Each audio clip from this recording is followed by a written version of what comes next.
Charles Morrison had always been a man of routine. At 68 years old, he woke every morning at exactly 6:30, made his coffee the same way his late wife Margaret had taught him 30 years ago, and read the newspaper from front to back before most of the world had even opened their eyes. His small house on Maple Street had become both his sanctuary and his prison since Margaret passed away 3 years earlier. The morning of October 15th started like any other. The autumn leaves were beginning their annual dance toward the ground, painting his yard in shades of amber and crimson that Margaret would have loved to photograph. She had always said that fall was nature's way of showing off before winter's long sleep. Charles smiled at the memory as he shuffled to his mailbox, wearing his worn blue robe and the slippers Margaret had given him for their last Christmas together. The mailbox was mostly empty, as it usually was these days. A few bills, some advertisements for products he didn't need, and then something that made his heart skip a beat. An envelope, yellowed with age, addressed to him in handwriting that looked remarkably familiar. The return address simply read C. Morrison, with no street address, no city, no zip code. Charles turned the envelope over in his weathered hands. The paper felt different somehow, not like the crisp white envelopes bills usually came in. This one seemed older, as if it had been waiting somewhere for a very long time. The handwriting on the front was definitely his own, though he couldn't remember writing it. The letters were formed exactly the way he made them, with a slight lean to the right, and the particular way he crossed his T's. Back inside his kitchen, Charles poured himself a second cup of coffee and sat at the small table where he and Margaret had shared thousands of meals. His hands trembled slightly as he opened the envelope, careful not to tear whatever was inside. The letter that emerged was written on paper that seemed even older than the envelope, and the ink had faded to a deep brown color. The date at the top made Charles's breath catch in his throat. October 15th, 2074. 50 years from today. But what truly shocked him was the signature at the bottom, written in the same familiar handwriting. Charles Morrison. Dear Charles, the letter began, I know this will be difficult to believe, but I am writing to you from 50 years in the future. I am you at 118 years old, and I have things to tell you that will change everything. Charles set the letter down and rubbed his eyes. He must be more tired than he thought, or perhaps his grief was finally causing him to lose his mind. He had heard about people who started seeing things or believing impossible things after losing someone they loved deeply. But when he picked up the letter again, the words were still there, written in his own unmistakable handwriting. I know you're thinking this is impossible, the letter continued, and under normal circumstances, it would be. But these are not normal circumstances, Charles. In 3 days, on October 18th, you will receive a phone call at exactly 2:17 in the afternoon. The caller will tell you that your old friend Thomas Patterson has died. You will attend his funeral on October 22nd, and there you will meet a woman named Elena Santos. Thomas Patterson. Charles hadn't thought about Tom in months. They had been best friends in college, roommates who had promised to stay in touch forever. Life had other plans, as it often does, and they had drifted apart over the decades. Charles occasionally saw Tom's name in the local newspaper's business section, as Tom had become quite successful in real estate, but they hadn't spoken in at least 5 years. The letter went on. Elena will be wearing a dark blue dress, and will be sitting alone in the 3rd row from the back, on the left side of the church. She will have kind eyes and silver hair that catches the light, just like Margaret's used to do. Do not let her leave without speaking to her, Charles. Everything that matters depends on this. Charles felt a chill run down his spine. How could anyone, even a future version of himself, know such specific details? And why was it so important that he talk to this Elena woman? The letter seemed to anticipate his questions. You're wondering why this matters so much. The truth is, Charles, you are about to embark on the most important journey of your life. Not your first life with Margaret, which was beautiful and complete in its own way, but your second life. The life you never imagined you would have. The handwriting became slightly shakier here, as if the person writing was becoming emotional. I'm writing this from a hospital bed, Charles. Not because I am dying, though at 118, that time is certainly approaching. I am here because Elena is in the room next to mine, and we're holding hands through the wall between our beds, just like we have done every night for the past 47 years. Charles's coffee grew cold as he read on, completely absorbed in the impossible words before him. Elena will change everything, but only if you let her. She is recently widowed, like you. Her husband passed away 4 months ago, and she is lost in her grief, just as you have been lost in yours. She moved here from California to be closer to her daughter, but her daughter is busy with her own life, and Elena spends most of her time alone, wondering if the best parts of her life are behind her. The letter described Elena's life in details that seemed too specific to be made up. How she volunteered at the animal shelter on Tuesdays and Thursdays, how she made the most incredible blueberry muffins he would ever taste, how she had a laugh that could fill up an entire room and make everyone in it feel like they were part of something wonderful. She will be hesitant to talk to strangers at first, the letter warned. Grief has made her careful with her heart. But if you approach her gently, if you simply say that you noticed her sitting alone and wondered if she's okay, she will appreciate your kindness. Tell her that you lost your wife 3 years ago, and she will understand. Tell her about the empty house and the 2 quiet mornings, and she will know exactly what you mean. Charles found himself picturing this woman, this Elena Santos, sitting alone at his friend's funeral. In his mind, she looked sad but dignified, the way Margaret had looked at her own mother's funeral years ago. There is something about the description that made him want to meet her, to offer whatever comfort he could to a fellow traveler on the difficult road of grief. I need you to trust me on this, Charles, the letter continued. I need you to believe that an old man who has lived through 50 more years than you have knows something about what will make your life worth living. After Margaret died, you thought your story was over. You thought the best chapters had already been written, but you were wrong. The letter went on to describe a life Charles couldn't imagine. Sunday morning breakfast that lasted until noon, filled with easy conversation and shared laughter. Trips to places Margaret had always wanted to visit, but never had the chance to see. A vegetable garden that Elena would insist on planting in his backyard, claiming that his soil was perfect for tomatoes. Holiday dinners with Elena's daughter and grandchildren, who would adopt him as their honorary grandfather. Elena will not replace Margaret.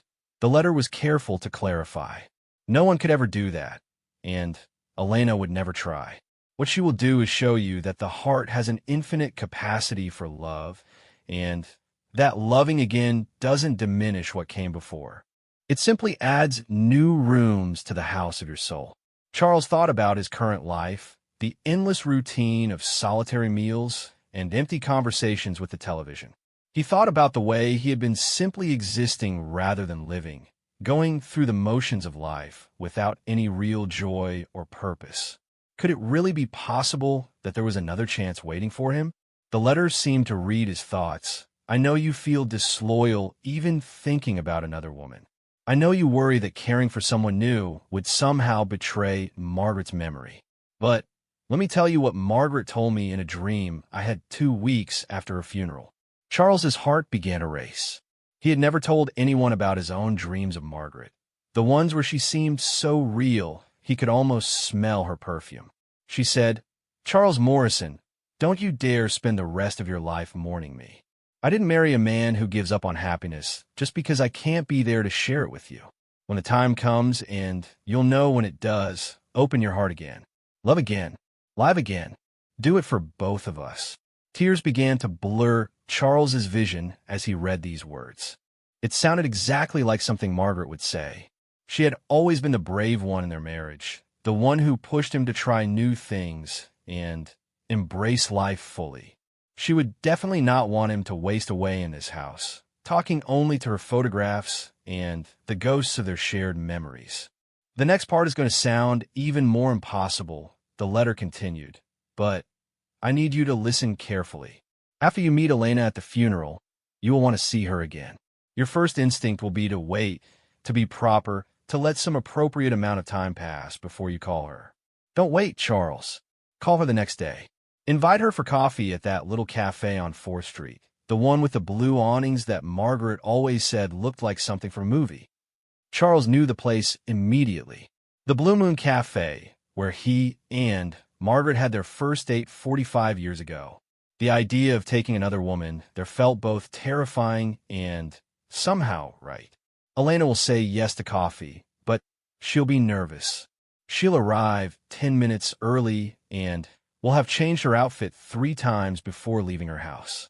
She'll order a vanilla latte and will only drink half of it because her hands will be shaking slightly. Be patient with her, Charles. Be gentle. Talk about small things at first. Ask her about her move from California, about her volunteer work at the animal shelter. Tell her about your garden, about the books you've been reading, about anything except how lonely you both are. You'll both know that already. The letter went on to describe their second meeting, and their third, and the slow, careful way they would begin to trust each other with their stories. How Elena would eventually tell him about her husband Robert, who had fought cancer for 3 years before losing the battle. How she would share her fear that she was too old to start over, too set in her ways to build a new life with someone else. You will want to kiss her for the first time on December 3rd, the letter revealed, after she make you dinner at her apartment. She will have cooked your favorite meal without knowing it was your favorite, and you will realize that some things are simply meant to be. But don't kiss her that night, Charles. She won't be ready, even though she'll want you to. Wait until December 10th, when you take her to see the Christmas lights in the park. She'll be wearing a red scarf that brings out the warmth in her eyes, and when she laughs at something you say, that will be the moment. Kiss her then, gently, and when she kisses you back, you'll understand that your second life has truly begun. Charles set the letter down and walked to the window, looking out at the yard where Margaret had spent so many happy hours tending her flowers. The garden had been neglected since her death, overrun with weeds and volunteer plants that grew wherever they pleased. Margaret would have hated seeing it like this, wild and unkempt.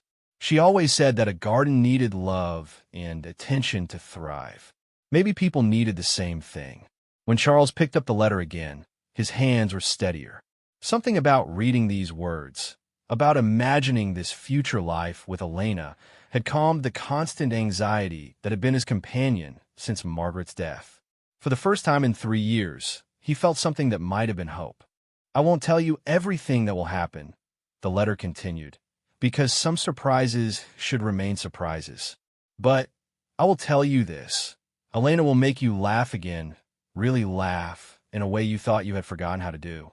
She will challenge your opinions about books and movies and make you see familiar things in new ways.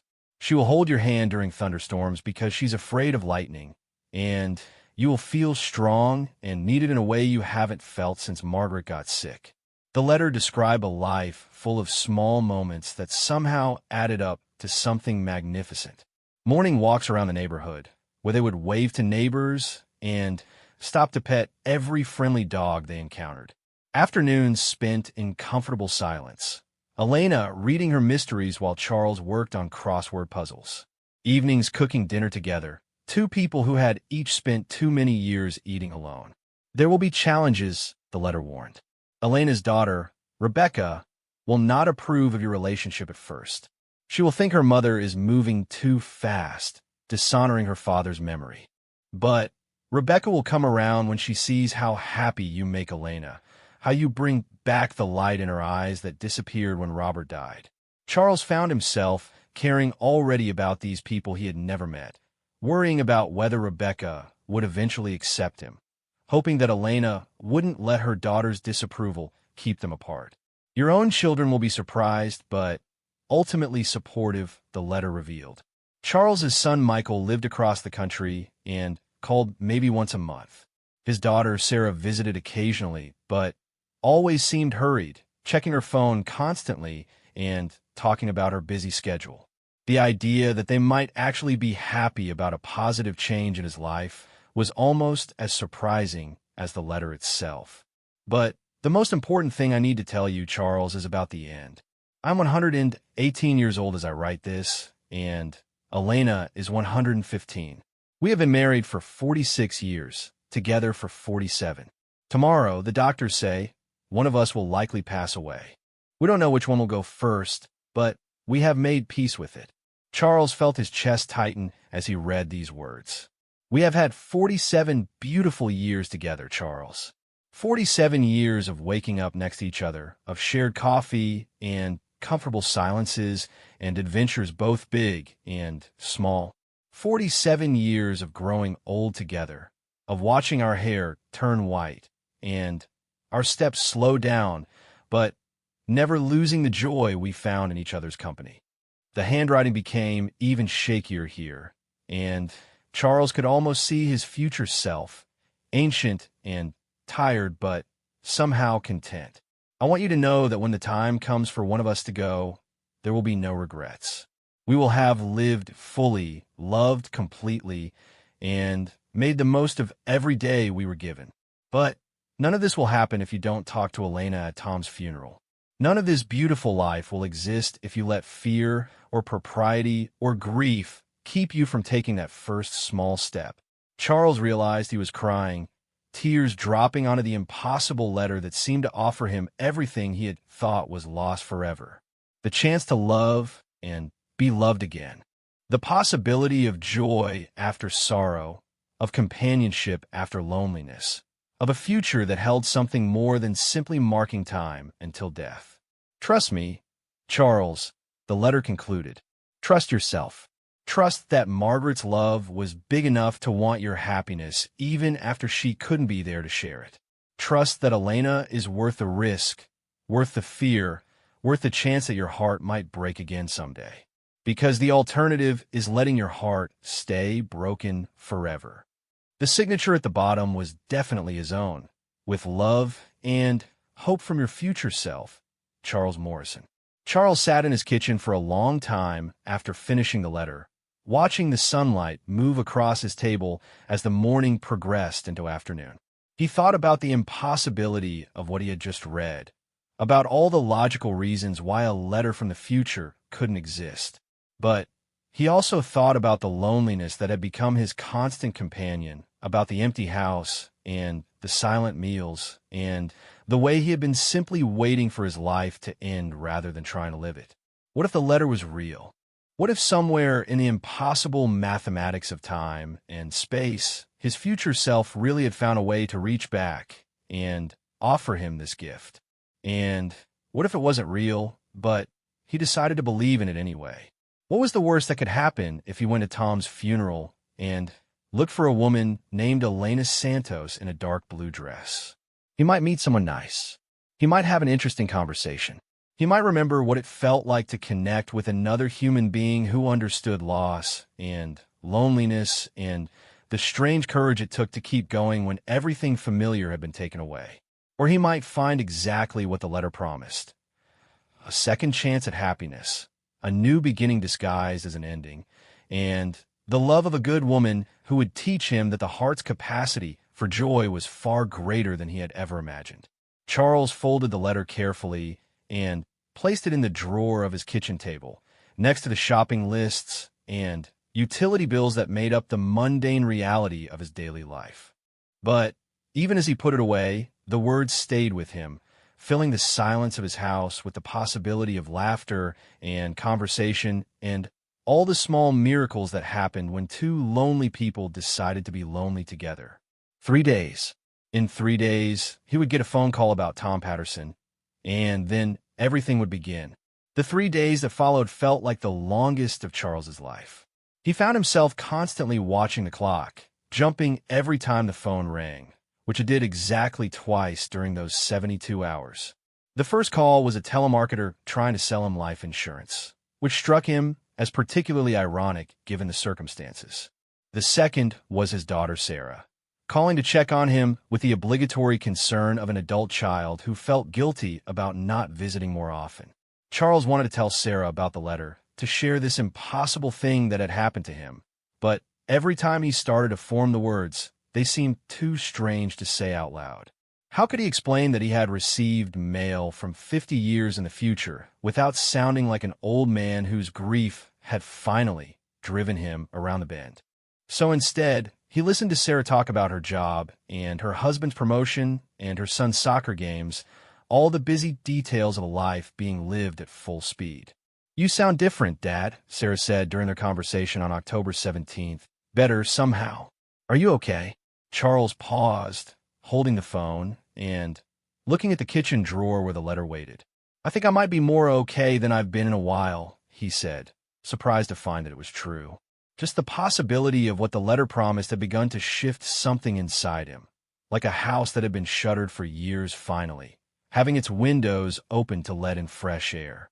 "That's good to hear," Sarah said, though she sounded uncertain, as if she didn't quite trust this sudden change in her father's demeanor. "Maybe we could have lunch sometime soon. I know I've been busy, but I'd like that," Charles said, and found that he meant it. "I'd really like that." After they hung up, Charles realized that for the first time since Margaret's death, he was looking forward to something.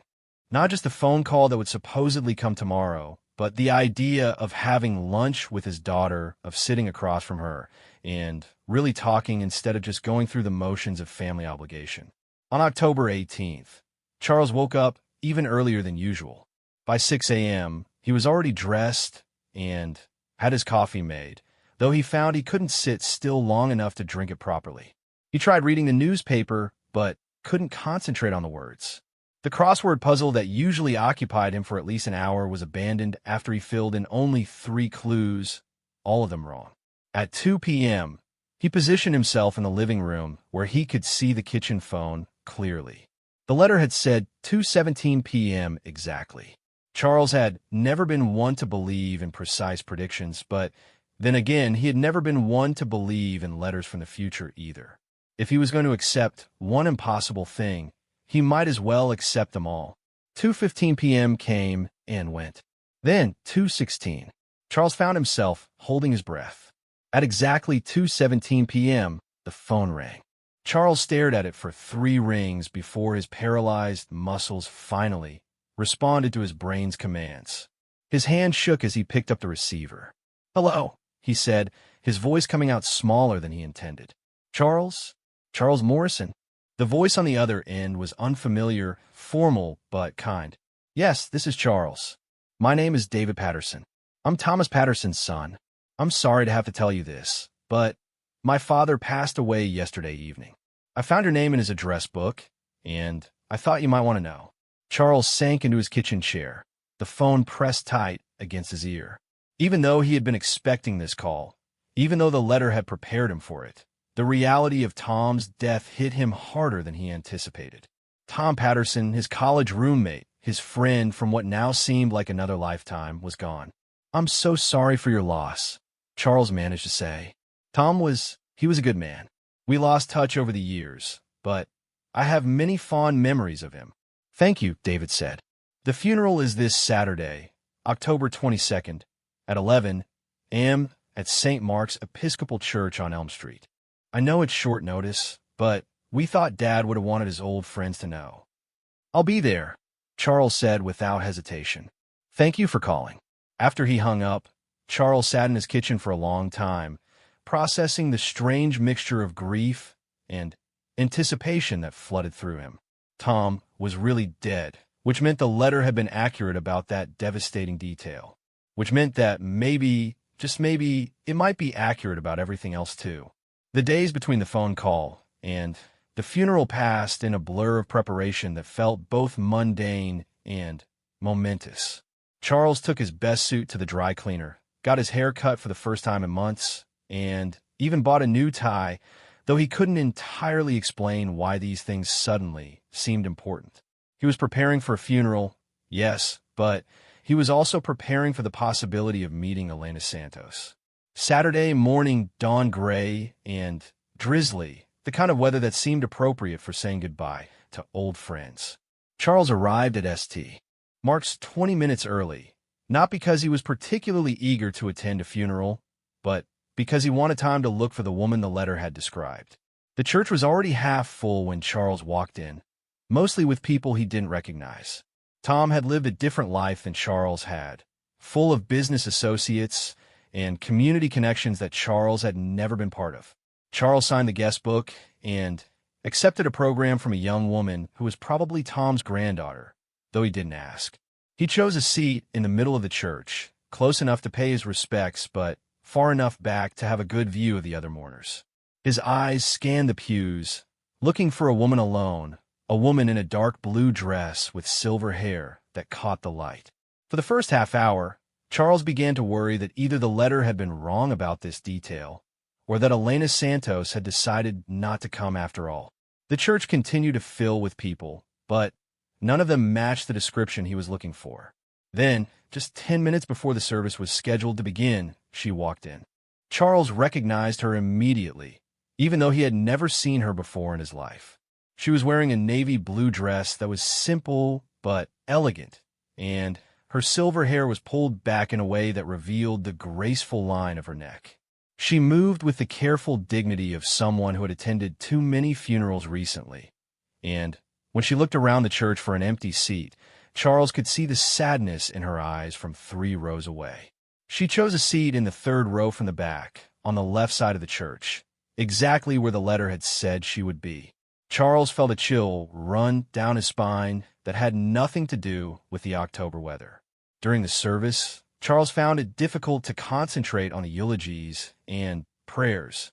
His attention kept drifting to the woman sitting 2 rows behind him and to his left. He wanted to turn around and look at her properly to see if she really did have kind eyes, but he forced himself to face forward and focus on honoring his old friend's memory. Tom's son David spoke about his father's love of fishing and his terrible jokes and his ability to remember everyone's birthday. Tom's business partner talked about his integrity and his generous spirit. A neighbor shared a story about how Tom had spent an entire weekend helping her plant a garden after her husband died, refusing to accept any payment beyond a glass of lemonade and her gratitude. Charles found himself thinking about all the things he had missed by losing touch with Tom over the years. How many fishing trips, terrible jokes, and acts of kindness had he missed out on by letting their friendship drift away? How many opportunities for connection had he lost by choosing the safety of routine over the uncertainty of reaching out? When the service ended, Charles joined the slow procession of mourners filing out of the church. In the lobby, people clustered in small groups, sharing memories and catching up with old friends they hadn't seen in years. Charles stood awkwardly near the guest book table, trying to work up the courage to approach Elena Santos. She was standing alone near the back wall, holding her purse with both hands and looking like she was trying to decide whether to leave immediately or linger a few more minutes out of politeness. The letter had said she would be hesitant to talk to strangers. That grief had made her careful with her heart. Charles could see that caution in the way she held herself, like someone who had learned that the world could take away the people you loved without warning. Charles took a deep breath and walked over to her. "Excuse me," he said gently, stopping a respectful distance away. "I couldn't help but notice that you're sitting alone, and I wondered if you're okay." Elena looked up at him with surprise, and Charles was struck immediately by the kindness in her eyes that the letter had mentioned. They were brown with flecks of gold, and though they were shadowed with sadness, there was still warmth there, still life. "I'm fine, thank you," she said politely, but without much conviction. "I'm Charles Morrison," he said, extending his hand. "I was Tom's college roommate many years ago. I'm sorry for your loss. Were you and Tom close?" Elena shook his hand briefly. "Elena Santos. And no, actually, I didn't know Mr. Patterson very well. He was my husband's fishing buddy. Robert passed away 4 months ago, and he used to talk about Tom all the time. I thought I should come pay my respects, even though I only met Tom a few times." Charles felt his heart skip. Everything was happening exactly as the letter had predicted. Elena was recently widowed, just as the letter had said. Her husband's name had been Robert, just as the letter had described. She was here to honor a connection to her late husband, which explained the particular quality of sadness Charles could sense in her. "I lost my wife 3 years ago," Charles said gently. I know how difficult it can be going to these things alone. Elena's expression shifted slightly, the polite stranger mask slipping to reveal something more vulnerable underneath. It is difficult, she admitted. Everything feels difficult now. I'm sorry about your wife. Thank you. Her name was Margaret. Charles paused, then added, would you like to get some coffee? I know this must be strange, since we just met, but I find that talking to someone who understands can help sometimes. Elena hesitated, and Charles could almost see her weighing the offer. Part of her wanted to say yes, he could tell, but part of her was afraid. The letter had warned him about this, had told him to be patient with her caution. I don't want to impose, she said finally. You wouldn't be imposing. I was probably just going to go home and sit in my empty house, try not to think about how many old friends I've lost touch with over the years. Coffee would be a much better option. Elena smiled then, a small smile but a real one. All right, she said. Coffee sounds nice.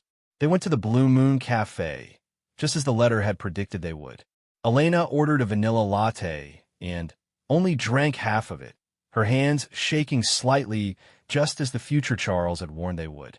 They talked about small things at first, safe topics that didn't require too much emotional investment from either of them. Elena told him about her move from California, about how different the weather was here, about her volunteer work at the animal shelter. Charles talked about his garden, about the books he had been reading, about his daughter Sarah, and his son Michael. Neither of them mentioned the deep loneliness that had brought them to this coffee shop on a Saturday afternoon after a stranger's funeral. But as the conversation continued, Charles found himself genuinely enjoying Elena's company in a way that had nothing to do with the letter's predictions. She was intelligent and funny, with a dry sense of humor that reminded him a little of Margaret, but was entirely her own. When she talked about the dogs at the shelter, her whole face lit up with affection and enthusiasm. There's this one dog, Charlie, she said, laughing as she realized the coincidence of the name. He's been there for 8 months, and everyone thinks he's unadoptable because he's so shy and scared. But I've been working with him, and last Tuesday, he actually wagged his tail when he saw me. It was just for a second, but it felt like winning the lottery. Charles found himself leaning forward, caught up in her story. What kind of dog is he? Some kind of mix. Lab and maybe German Shepherd? He's beautiful but so sad. He was found tied to a tree in the rain, and whoever owned him before obviously didn't treat him well. But I can see the sweetness in him, you know? He just needs someone to be patient with him, to show him that not all people are going to hurt him. Charles thought about the parallels between Elena's description of Charlie the dog and what the letter had told him about Elena herself. She was like that dog in some ways, he realized. Beautiful and wounded, needing someone to be patient with her while she learned to trust again. They talked for 2 hours, much longer than either of them had expected. When Elena finally looked at her watch and realized how late it had gotten, she seemed surprised. I should probably go, she said, but she didn't sound like she really wanted to. I've really enjoyed this, Charles said. Would you like to do this again sometime? Maybe have dinner.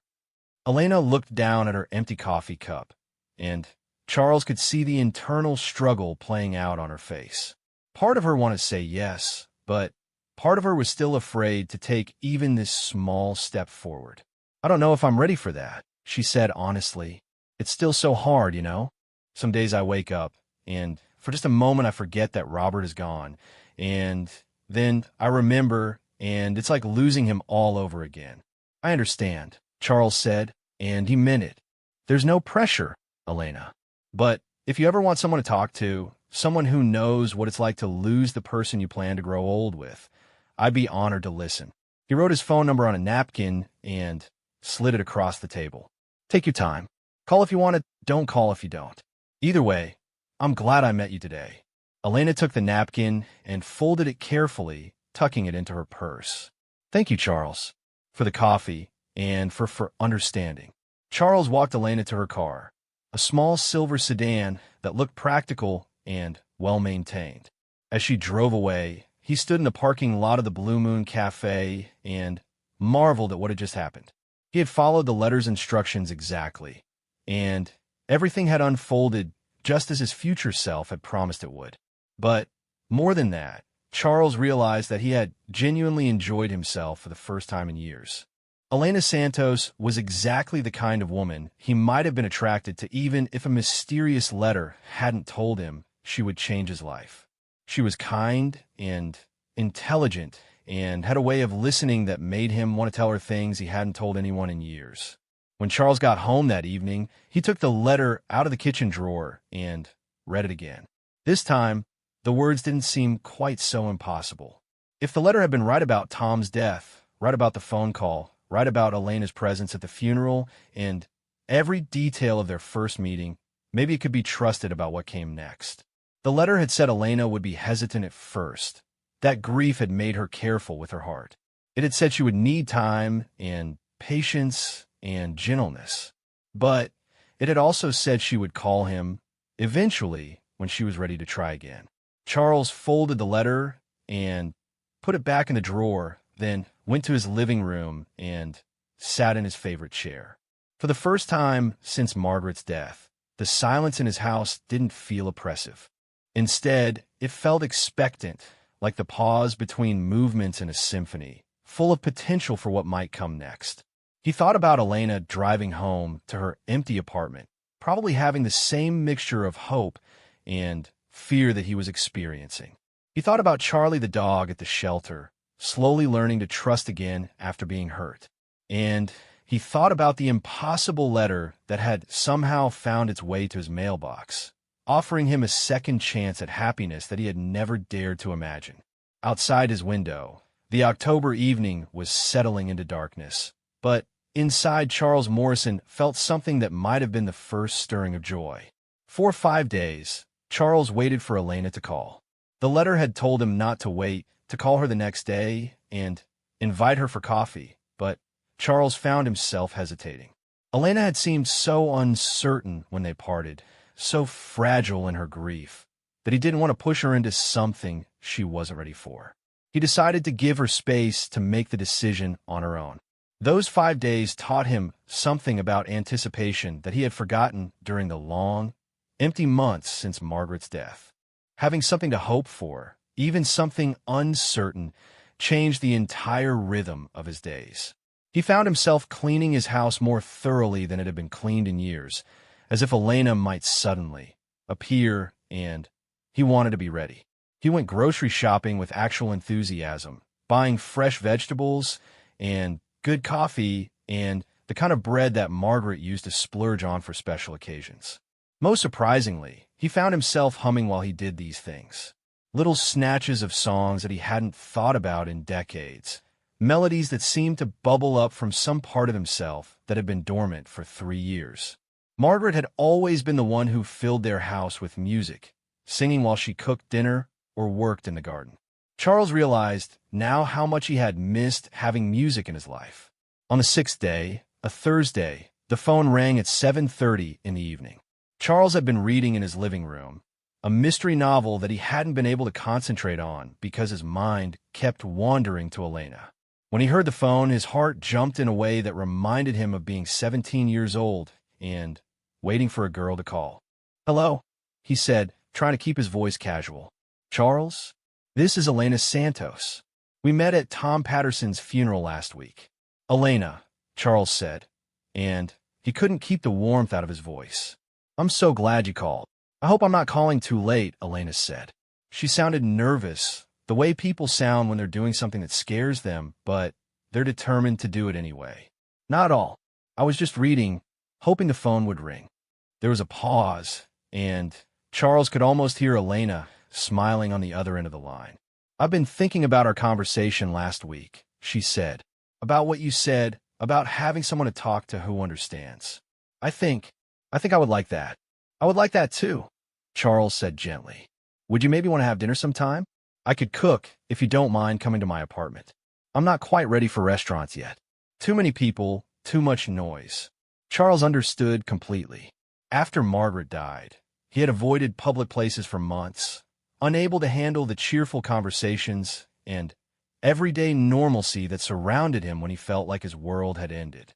Elena was offering to let him into her private space, her sanctuary, and Charles recognized what a significant gesture that was. "I would love to have dinner with you," he said. "What night works for you?" "Saturday? Around 6 o'clock. Saturday at 6 sounds perfect." Elena gave him her address and directions to her apartment complex. After they hung up, Charles realized his hands were shaking slightly. Not with nervousness exactly, but with something that felt like electricity, like possibility, like the feeling of standing at the edge of a cliff and knowing you're about to jump. He called his daughter Sarah that night, surprising them both. "Dad, is everything okay?" Sarah asked. "You never call in the evening." "Everything's fine," Charles said. "Actually, everything might be better than fine. I wanted to tell you that I met someone." There was a long pause. "You met someone? Like a woman, someone?" "Yes, a woman. Her name is Elena, and she's very nice. We're having dinner this Saturday." "Dad," Sarah said slowly, "I don't know what to say. I mean, it's great if you're happy, but isn't this kind of sudden? Mom's only been gone for 3 years." Charles had expected this reaction, but it still stung a little. "I know it might seem sudden, Sarah, but Elena understands what I've been through. She lost her husband 4 months ago. We're just two lonely people who might be able to help each other feel less alone." "I suppose," Sarah said, though she didn't sound entirely convinced. "Just be careful, okay? I don't want to see you get hurt." "I'll be careful," Charles promised. "But, Sarah, I need you to understand something. Your mother wouldn't want me to spend the rest of my life mourning her. She would want me to be happy, even if that happiness includes someone else." After they talked, Charles felt a mixture of sadness and determination. He understood Sarah's concern, but he also knew that the letter had been right about his children's eventual support. Sarah just needed time to adjust to the idea that her father might have a life beyond grief and memories. Saturday arrived with the kind of crisp autumn weather that made everything feel possible. Charles spent an unusual amount of time getting ready, changing shirts twice and wondering if he should bring flowers. In the end, he decided on a small bouquet of chrysanthemums from the grocery store. Nothing too romantic, but something that acknowledged the specialness of the occasion. Elena's apartment was in a small complex across town, the kind of place that marketed itself to seniors who wanted independence, but also wanted maintenance-free living. Charles found her unit and knocked on the door, his heart beating faster than it had in years. When Elena opened the door, Charles was struck again by her natural beauty. She was wearing a simple burgundy sweater and dark pants, and her silver hair was loose around her shoulders. But what caught his attention most was the smell that wafted from her kitchen, something rich and savory that made his mouth water. "Charles, come in," Elena said, stepping aside to let him enter. "Thank you for the flowers. They're beautiful." Elena's apartment was cozy and welcoming, decorated with photographs and books and the kinds of comfortable furniture that invited you to sit down and stay a while. Charles could see touches of her California life mixed with newer acquisitions, creating a space that felt both settled and transitional. "Your home is lovely," Charles said, meaning it. "Thank you. It's still a work in progress. Some days I feel like I'm playing house, like this isn't really my life, but something I'm trying on for size." Elena took the flowers to the kitchen and began arranging them in a vase. "I hope you're hungry. I made pot roast with vegetables. It was Robert's favorite meal, but I thought maybe it was time to make it for someone new." Charles felt the emotional weight of that statement. Elena had cooked her late husband's favorite meal for him, which meant she was taking a significant step forward in her healing process. "It smells incredible," he said, "and I'm very honored that you chose to share it with me." During dinner, their conversation flowed more easily than it had at the coffee shop. Perhaps it was the privacy of Elena's home, or perhaps they were both becoming more comfortable with each other, but Charles found himself telling Elena things he hadn't shared with anyone since Margaret's death.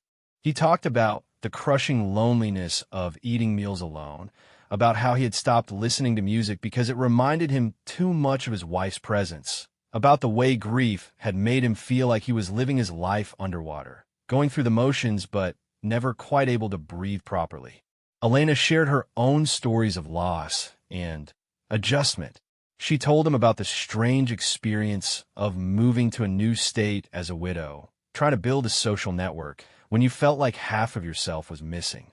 She talked about her daughter Rebecca's well-meaning but suffocating concern and about the guilt she felt for wanting to move forward when part of her thought she should be content to live in memories. The hardest part, Elena said as they finished their meal, is not having someone to share the small things with. Like this morning I saw a cardinal in my bird feeder, and it was so beautiful, but there was no one to tell about it. Robert would have stopped what he was doing to come look at it with me. Now I see beautiful things, and they just disappear. Charles nodded, understanding exactly what she meant. Margaret used to save funny stories from her day to tell me at dinner. She'd start with, "You'll never believe what happened to me today," and I'd know I was about to hear something that would make me laugh. I miss having someone who wanted to share their life with me like that. They moved to Elena's living room after dinner, settling on opposite ends of her couch with coffee and the blueberry muffins she had mentioned she liked to bake. The muffins were indeed incredible, just as the letter had promised they would be. "Can I ask you something?" Elena said, curling her feet under her in a gesture that made her seem younger and less guarded. "Of course. How do you know when it's okay to stop feeling guilty about being happy?" Charles considered this carefully. It was the question he had been asking himself ever since he read the letter, and he realized he might finally have an answer. "I think," he said slowly, "that love isn't a finite resource. Loving someone new doesn't diminish what we had before. It just means we were loved well enough to know how to love again." Elena's eyes filled with tears, but they weren't sad tears. They were the kind of tears that came from hearing something you needed to hear, from having someone put words to a feeling you hadn't been able to express yourself. "I think I'm ready to stop feeling guilty," she said quietly. "I think I am too." They talked until nearly 11 o'clock, much later than Charles had intended to stay. When he finally said he should probably go, Elena walked him to the door, and there was a moment of awkwardness as they both realized they didn't know how to say goodbye. A handshake seemed too formal after the intimacy of their conversation, but anything else seemed presumptuous. In the end, Elena stood on her tiptoes and kissed Charles softly on the cheek. "Thank you for dinner conversation," she said. "I haven't talked like this in 4 months." "Thank you for trusting me enough to invite me over," Charles said. "This was one of the best evenings I've had in years." As Charles drove home, he thought about the letter's predictions about this night. It had said Elena would cook his favorite meal without knowing it was his favorite, and pot roast had indeed been something Margaret made regularly that he had always loved. It had said he would want to kiss Elena for the first time tonight, and that was absolutely true. There had been a moment as they sat close together on her couch when he had felt an almost overwhelming urge to reach out and touch her face. But the letter had also said he shouldn't kiss her tonight, that she wouldn't be ready even though she would want him to. Looking back on the evening, Charles could see that this had been correct too. Elena was opening her heart to the possibility of caring for someone again, but she was still fragile, still healing. She needed more time to be sure of her feelings before they took that step. Over the next few weeks, Charles and Elena settled into a pattern of regular contact that felt natural and unforced. They had dinner together twice more, alternating between his house and her apartment. Elena met his next-door neighbor, Mrs. Patterson, who pronounced her absolutely delightful, and cornered Charles the next day to tell him he'd be a fool if he didn't marry this woman. Elena introduced Charles to Charlie, the shy dog at the animal shelter she had told him about. Charles found himself volunteering there on Saturday mornings, helping Elena socialize the more difficult dogs and discovering that he had a natural gift for working with animals. Charlie gradually warmed up to him, and Charles began to understand what Elena meant about the patience required to help something wounded learn to trust again. They went to movies and took walks around the neighborhood and spent comfortable hours reading in the same room without feeling the need to talk constantly. Charles found himself looking forward to Elena's phone calls, to the way her face lit up when she laughed, to the gradual way she was beginning to seem less fragile and more like the strong, vibrant woman she had been before grief temporarily dimmed her light. The letter had predicted that he would want to kiss her on December 3rd, And as that date approached, Charles found himself thinking about it constantly.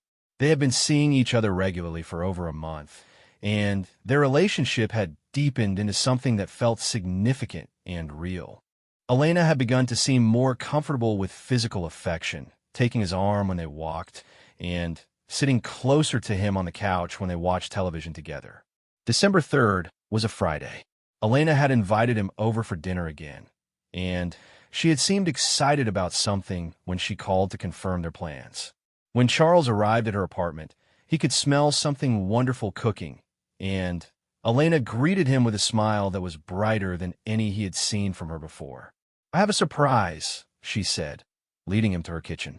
"I finally adopted Charlie."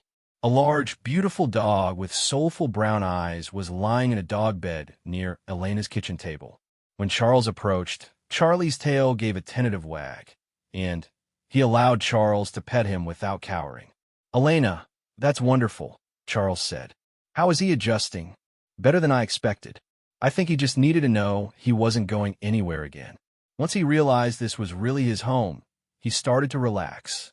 They spent the evening playing with Charlie and marveling at how much he had changed from the terrified animal Charles had first met at the shelter.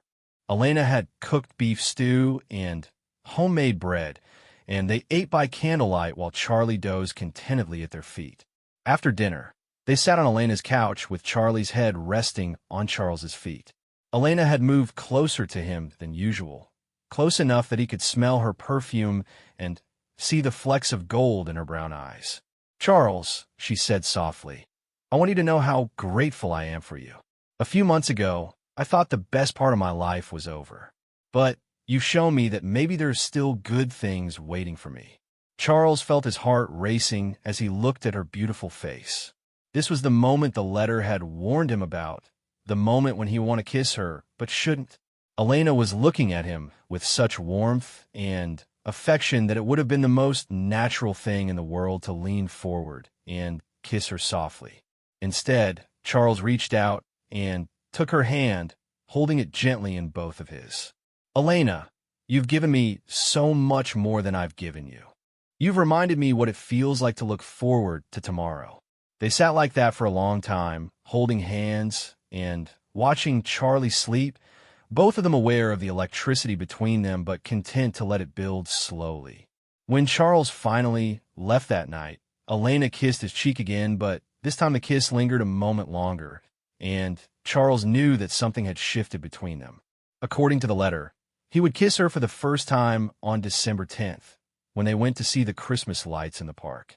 That was only a week away, and Charles found himself counting the days with an anticipation that reminded him of being young and in love for the first time.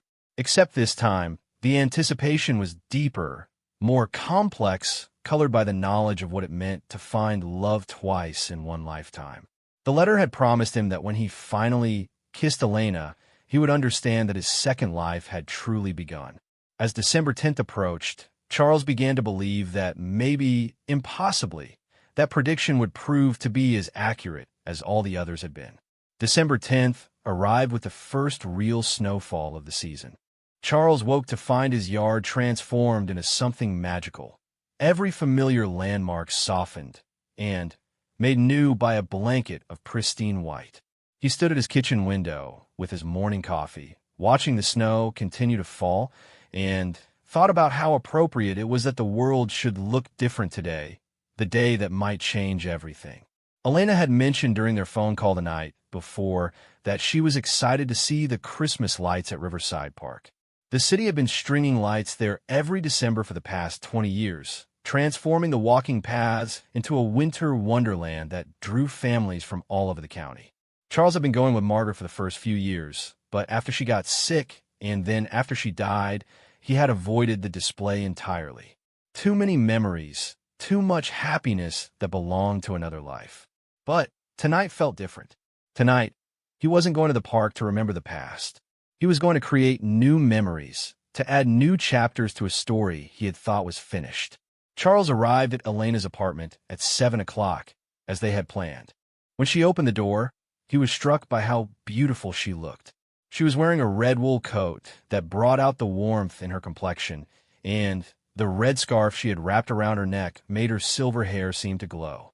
Her cheeks were already pink from the cold, and her eyes were bright with anticipation. "You look lovely," Charles said, meaning it completely. "Thank you," Elena said, smiling as she pulled on her gloves. "I feel like a kid going to see Santa Claus. I know that probably sounds silly." "It doesn't sound silly at all," Charles assured her. "I think maybe the best parts of us stay young no matter how old we get." They drove to the park through streets that looked like something from a Christmas card. The snow was still falling lightly, and the Christmas decorations that adorned the houses they passed seemed to glow more brightly against the white backdrop. Elena talked excitedly about how different this was from California, where Christmas never felt quite real without the cold weather and the possibility of snow. "Robert and I always talked about spending Christmas somewhere with snow," she told him as they parked near the park entrance. "We kept saying we'd do it next year, or the year after that. You know how it is. You think you have unlimited time to do all the things you dream about." Charles nodded, understanding the weight of postponed dreams. Margaret always wanted to see the Northern Lights. "We kept planning a trip to Alaska, but somehow we never made it happen. I wish now that we had just gone, even if it wasn't convenient or practical." "Maybe that's something we learned too late," Elena said softly. "But the right time to do something you want to do is right now." They joined the stream of families and couples walking through the park entrance, where volunteers were handing out cups of hot chocolate and directing visitors toward the light displays. The park had been transformed into something absolutely magical. Thousands of lights in every color imaginable had been strung through the trees, wrapped around benches, and shaped into elaborate sculptures of reindeer, angels, and Christmas trees. Elena's delight was infectious. She pointed out every detail, from the synchronized musical light show that played on the hour to the life-size nativity scene that had been created entirely from white lights. She stopped to take pictures with her phone, insisting that Charles pose with her in front of a particularly spectacular display of lights shaped like a massive snowflake. "I want to remember this," she said as she showed him the picture on her phone. "I want to remember how happy I felt tonight." They walked slowly through the park, taking their time to see everything. The snow continued to fall gently, adding to the magic of the evening. Other couples walked hand in hand around them, and Charles found himself watching Elena's face more than the light displays. The wonder and joy on her face was more beautiful than any Christmas decoration could ever be. They were standing in front of a gazebo that had been wrapped in white lights when Elena suddenly laughed, the sound clear and musical in the cold air. A group of children had started a spontaneous snowball fight nearby, their shrieks of delight echoing across the park. "What's so funny?" Charles asked, charmed by the happiness in her voice. "I was just thinking about Charlie," Elena said. "He saw snow for the first time this morning, and he was so confused. He kept trying to catch the snowflakes in his mouth, and when he finally managed to get one, he looked so surprised that it just disappeared on his tongue." Charles found himself laughing too, picturing the formerly shy dog discovering the wonder of snow. "I'd love to see that. You should come over tomorrow morning," Elena said impulsively. "We can make breakfast and watch Charlie play in the snow. If you want to, I would love that," Charles said, and realized he meant it more than he had meant anything in a long time. They continued walking, following the path that led to the park's small pond. The city had surrounded the pond with hundreds of lights, and the reflection in the water created a double beauty that took Charles's breath away. Elena stopped walking and just stood there, looking at the lights dancing on the water. "It's perfect," she said quietly. "Absolutely perfect." Charles looked at her standing there in her red scarf, her face illuminated by the Christmas lights, and knew that the letter had been right about this moment. This was when everything would change, when his second life would truly begin. "Elena," he said softly. She turned to look at him, and Charles could see in her eyes that she knew what was about to happen. There was no fear there now, no hesitation, just warmth and affection and the kind of trust that comes from finding someone who truly understands you. Charles reached out and gently touched her face, his gloved fingers tracing the line of her cheek. Elena smiled and moved closer to him, close enough that he could see the snowflakes caught in her eyelashes. "Is this okay?" Charles asked, because even in this perfect moment, he wanted to be sure. "Yes," Elena whispered. "This is more than okay." Charles leaned down and kissed her then, gently at first, and then more deeply when she kissed him back. It was a kiss that tasted like hope and possibility, like snow and winter air and the promise of warm mornings ahead. When they finally broke apart, they were both smiling, and Charles felt something settle in a place inside his chest, some piece of himself that had been missing for 3 years. "Well," Elena said, her voice slightly breathless, "I guess this means we're really doing this." "I guess it does," Charles agreed. "Are you okay with that?" Elena stood on her tiptoes and kissed him again, shorter this time, but just as sweet. "I'm very okay with that." They walked back through the park hand in hand, both of them quiet now, but comfortable in their silence. The letter had been right about everything: the red scarf, the way Elena looked in the light, the moment when he would know it was time.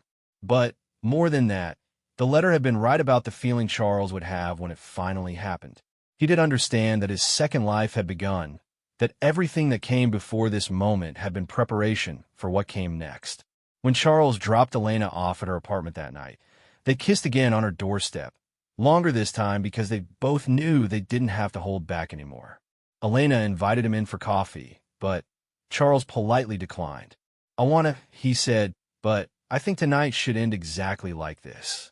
Perfect and complete and full of possibility." "You're right," Elena agreed. "Besides, you're coming for breakfast tomorrow, and I want something to look forward to." Charles drove home through the snow-covered streets, thinking about the letter that had started all of this. His future self had written about 47 years with Elena, about growing old together and making peace with the end. It seemed impossible that so much life could still be ahead of him, but then, again, everything about the past 2 months had seemed impossible. The next morning, Charles woke up before his alarm for the first time since Margaret's death. Instead of the familiar weight of dread that usually greeted him each day, he felt energized and eager to see what the day would bring. He showered and dressed carefully, choosing a sweater that Elena had complimented the week before. Elena's apartment felt different when he arrived that morning. Warmer somehow, more like home.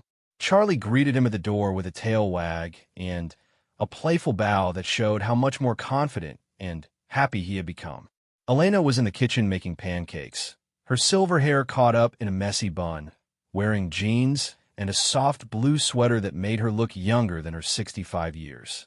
"Good morning," she said, turning from the stove to give him a kiss that felt natural and easy, as if they had been greeting each other this way for years instead of hours. They ate breakfast at Elena's small dining table while Charlie dozed in a patch of sunlight by the window. The conversation flowed easily, covering everything from their plans for Christmas to Elena's idea of starting a book club at the community center. Charles found himself talking about things he wanted to do, places he wanted to go, dreams he had put aside during the long years of Margaret's illness, and his own grief. "I've always wanted to learn to play the guitar," he admitted over his second cup of coffee. "Margaret used to tease me about it, said I was too old to start, but maybe too old is just another way of saying too afraid." "It's never too late to try new things," Elena said firmly. "Maybe we could take lessons together. I've always wanted to learn to paint." The casual way she said "together," as if their future was already settled, made Charles's heart skip. They were building something here, something real and lasting, and the ease of it amazed him. After breakfast, they took Charlie to the park to play in the snow. Elena had been right about the dog's fascination with the white stuff. He bounded through the drifts like a puppy, trying to catch snowflakes and rolling on his back in pure joy. Watching him, Charles was struck by how much Charlie had changed since he first met him.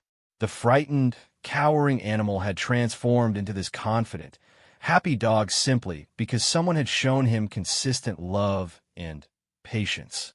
Maybe people weren't so different from dogs in that regard. As winter melted into spring, Charles and Elena's relationship deepened and settled into something that felt both comfortable and exciting. Elena's daughter Rebecca came to visit in February and was initially cool toward Charles, protective of her mother and suspicious of this new man in Elena's life. But Charles won her over gradually, the same way he had won over Charlie, with patience and genuine care for Elena's happiness. "I haven't seen Mom smile this much since before Dad got sick," Rebecca confided to Charles during her last day of the visit. "I'm sorry I was so standoffish at first. It's just hard to see her with someone who isn't my father." "I understand completely," Charles assured her. "I'm not trying to replace your father, Rebecca. I'm just trying to make your mother happy for whatever time we have together." Charles's own children came around more quickly. Sarah visited in March and was charmed by Elena's warmth and intelligence and by how happy her father seemed. Michael called more frequently now, eager to hear about Charles's new life and to offer his approval of what he could see was a positive change in his father's outlook. The letter had predicted many of these changes, but what it couldn't capture was the daily reality of building a life with someone again. The small morning rituals they developed, like reading the newspaper together over breakfast. The way Elena hummed while she cooked, filling Charles's world with music again. The comfortable silences and the easy laughter and the simple pleasure of having someone to share the small moments with. In May, they planted a garden together in Charles's backyard, just as the letter had predicted they would. Elena was right about the soil being perfect for tomatoes, but she was also excited about the possibility of growing herbs and vegetables they could use in their cooking. Working in the dirt together, their hands occasionally touching as they reached for the same tool. Charles felt more connected to life and hope than he had in years. "This feels like starting over," Elena said one afternoon as they watered the seedlings they had planted. "Like we're planting more than just vegetables." "What are we planting?" Charles asked. Elena smiled and kissed him softly. "Our future." By the time October 15th came around again, exactly 1 year after Charles had found the mysterious letter in his mailbox, he and Elena were engaged to be married. Charles had proposed during their trip to California, so Elena could show him the places that had been important to her during her first marriage. Standing on the beach where she and Robert had honeymooned, Charles had asked Elena to marry him, and when she said yes through happy tears, he knew he was exactly where he was supposed to be. They planned a small ceremony for the following spring in the garden they had planted together, surrounded by the people they loved and the life they had built. Charlie would serve as their ring bearer, wearing a bow tie and carrying their rings in a small basket attached to his collar. On the anniversary of finding the letter, Charles took it out of his kitchen drawer one more time. Elena knew about the letter by then. Charles had told her the whole impossible story a few months into their relationship, and she had listened with wonder and acceptance that proved she was exactly the right woman for him. "Do you think it was really from the future?" Elena asked as they sat together reading the now familiar words. "I don't know," Charles said honestly. "Maybe it was. Maybe it was from some part of myself that knew what I needed to hear. Maybe it was just a very strange coincidence. But I know that following its advice led me to you. So I'm grateful for it, however. It came to exist." Elena curled up against his side, Charlie at their feet, and Charles marveled at how completely his life had changed. The letter had promised him 47 years with Elena, and at 70 years old, Charles was ready to embrace every day of that gift. They had plans to travel, to volunteer together, to spend holidays with their combined families, and to wake up next to each other every morning for as long as they were able. The letter had been right about everything: the slow beginning, the careful trust, the way love could bloom again even in hearts that had been broken by loss. But what the letter couldn't fully convey was the daily miracle of finding someone who made you want to be the best version of yourself, someone who made ordinary moments feel extraordinary simply by being there to share them. Charles thought about his future self, 98 years in the future, writing that letter from a hospital bed while holding Elena's hand through the wall between their rooms. He thought about having 47 years of shared memories to look back on, 47 years of laughter and tears and quiet moments and grand adventures. It seemed impossible that so much happiness could still be waiting for him. But then, again, the whole thing had seemed impossible from the beginning, and here they were living proof that sometimes impossible things were exactly what you needed to save your life. As Elena fell asleep in his arms that night, Charles whispered a quiet thank you to whatever force in the universe had brought that letter to his mailbox. Whether it was his future self, divine intervention, or just the strangest coincidence in the history of the Postal Service, it had given him back his life when he thought his story was over. And the best part was this was just the beginning.